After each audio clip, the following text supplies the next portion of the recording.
नमस्कार मित्रांनो, हे बघा आज आपण बनवणार आहोत कोळंबी मसाला. आणि हा कोळंबीला आपण हळद आणि मीठ लावून मॅरिनेट करून ठेवली होती. आणि आता कढईत तेल घेतले, ते तापल्यानंतर आपण ही कोळंबी त्या तेलामध्ये परतून घेणार आहोत.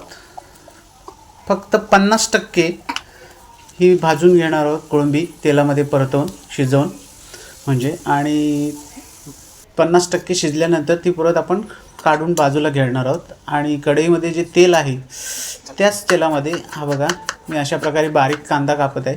आणि हा बारीक कापलेला कांदा आता मग आपण त्या कढईमध्ये जे तेल शिल्लक आहे कोळंबी तळून झाल्यानंतरचं त्याच्यामध्ये परतवून घ्यायचं आहे. हा बघा हा कांदा बारीक चिरला आहे मी. आणि त्याच कढईमध्ये जे तेल शिल्लक होतं त्याच्यामध्ये हा कांदा मी परतवून घेणार आहे. कांदा परतवून घेतो आहे. त्याच्याबरोबरच त्याच्यामध्ये आता मी टाकणार आहे आलं लसूणची पेस्ट. ही बघा आलं लसूणची पेस्ट. आणि आलं लसूणची पेस्ट आणि कांदा हा व्यवस्थित अगदी भाजून घेणार आहे मी आता. आणि त्याच्यानंतर आता आपण त्याच्यामध्ये घालणार आहोत हा बारीक चिरलेला टॉमॅटो. हा बघा अशा प्रकारे बारीक हा टॉमॅटो चिरून घेतला आहे मी. आणि आता आपण केलं आहे त्याच्यामध्ये टॉमॅटो मिक्स. आणि टॉमॅटो कांदा व्यवस्थित भाजून झाल्यावर आता आपण टाकला आहे त्याच्यामध्ये गरम मसाला, हा लाल तिखट, हा आहे कांदा लसूण मसाला, आणि चवीपुरता मीठ. आणि नंतर आपण टाकणार आहोत त्याच्यामध्ये कोकम आगळ. हा बघा कोकम आगळ टाकलं आहे.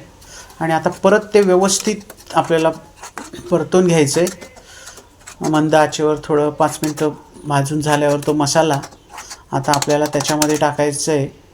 मग अशी आपण जी 50% फ्राय करून घेतली होती कोळंबी ती ही बघा. आणि आता हे सगळं व्यवस्थित फिरवून घ्यायचं आहे. अर्धा पेला पाणी टाकायचं आहे आपल्याला त्याच्यामध्ये. आणि नंतर शेवटला आपल्याला त्याच्यामध्ये टाकायचे कोथिंबीर. आणि अशा प्रकारे आपला हा घरगुती कोळंबी मसाला तयार झालेला आहे. कसा वाटला नक्की